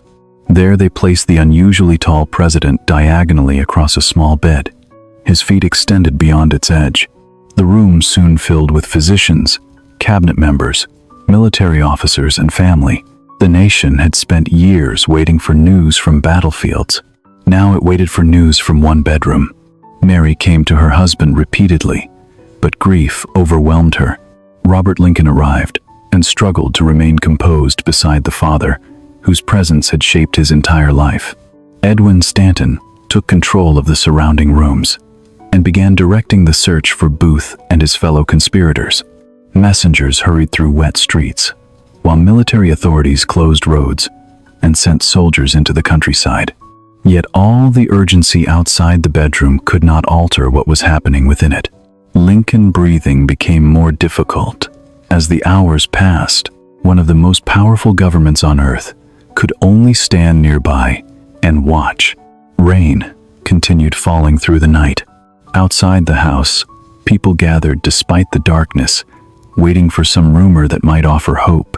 Inside, there was little conversation beyond medical instructions and whispered updates. Lincoln never regained consciousness. The mind that had carried military maps, speeches, jokes, the memories of childhood, and the weight of national decisions had fallen silent. Perhaps there is something unsettling in the simplicity of death. History may surround a person with titles, ceremonies, and monuments, but the final moment remains deeply physical. Breath slows. A pulse weakens. The room becomes quiet. Everyone waits for what cannot be postponed. At 7:22 in the morning, on April 15, 1865, Abraham Lincoln died. He was 56 years old. Edwin Stanton looked toward the bed and spoke, words remembered in different forms by different witnesses, but their meaning was unmistakable. Lincoln no longer belonged, only to the people gathered in that small room. His life had passed into history. Outside, the news moved through Washington and then across the country. Church bells sounded differently now. Celebrations of victory turned into mourning. Only days after surviving the war, the Union had lost the president who had guided it through the storm. Booth remained a fugitive for nearly 2 weeks. Soldiers eventually cornered him in a barn in Virginia, where he was shot and died soon afterward. Other members of the conspiracy were arrested, and several were later executed. Booth had imagined that killing Lincoln would make him a hero to people who shared his hatred. Instead, the assassination achieved almost the opposite. Even many former Confederates understood that the war was finished and that murdering the president served no useful cause. Booth had removed the man who might have possessed the greatest political authority to offer the defeated South a measured peace. The country now began a farewell, unlike anything it had seen. Lincoln's body traveled by train from Washington toward Springfield, following a long route through major northern cities. Crowds gathered everywhere. In large cities, people waited for hours to pass his coffin. In small communities, families stood beside railroad tracks as the train moved through the night. Some held lanterns, others simply removed their hats and remained silent. Children who had never seen Lincoln alive were lifted onto shoulders so they might remember the passing train. Grief became a journey, stretching across hundreds of communities. The train eventually reached Springfield, the town where Lincoln had built his legal career, married Mary, raised his children, and developed the political voice that carried him toward the presidency. He had left for Washington 4 years earlier, wondering whether he would ever return. Now he came home inside a coffin. Nearby rested the remains of his son, Willie. So father and child could eventually be buried near one another. Mary was too overwhelmed to accompany the funeral journey. The family that had entered the White House together had been permanently changed by the same years that transformed the nation. Death quickly changed the way Americans remembered Lincoln. During his presidency, he had been fiercely criticized. Opponents called him incompetent, authoritarian, crude, and dangerous. Some abolitionists believed he moved too slowly against slavery, while conservatives believed he moved far too quickly. Victory and assassination compressed those arguments into a simpler image. The tired president became a martyr, but the real Lincoln was more interesting than the saint created after his death. He doubted himself. He changed his mind. He made mistakes. He compromised. He carried assumptions about race that belonged partly to the world from which he came. His importance lies not in perfection, but in movement. The president who entered office, promising not to interfere with slavery where it already existed, became the president who issued emancipation and supported the constitutional destruction of slavery itself. Near the end of his life, he had begun speaking cautiously about black voting rights. His thinking did not leap from one position to another without struggle. It developed under pressure from war, abolitionists, enslaved people, soldiers, political realities, and his own moral reasoning. Growth was not evidence that Lincoln lacked principles. It was evidence that principles sometimes demand a person reconsider what they once believed possible. The 13th Amendment would permanently abolish slavery throughout the United States. Later, amendments would define citizenship and establish constitutional protections that future generations could use in struggles. Lincoln never lived to see Reconstruction. After his death became bitter, incomplete, and often violent. Newly freed, Black Americans faced terrorism, discrimination, and political exclusion. We cannot know whether Lincoln would have prevented those failures. History offers no second version in which he survives. Ford Theater, perhaps his political skill would have changed Reconstruction. Perhaps forces larger than one president would still have overwhelmed his hopes. The unanswered question remains part of his story. More than a century later, Martin Luther King Jr., stood before the Lincoln Memorial and spoke about a promise of equality, still waiting to be fulfilled. That scene connected two different moments in American history. Lincoln had helped place equality more firmly inside the national language, but another generation still had to demand that the country honor those words. This is how history often works. One life rarely completes the work it begins. Ideas travel forward through people who may never meet one another. A sentence spoken in one century can become a tool in the hands of another. Perhaps that is why Lincoln remains difficult to leave entirely in the past. Beneath the presidency and the monuments is a story surprisingly close to ordinary life. A child loses his mother. A young man struggles to find useful work. A business fails. Debts accumulate. Elections are lost. Love becomes complicated. Children die.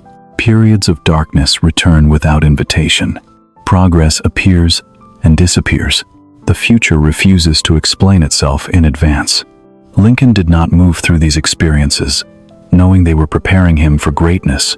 He lived them as people live their own difficulties, one uncertain day at a time. The cabin where his journey began and the White House where his greatest burden unfolded seem almost impossibly far apart.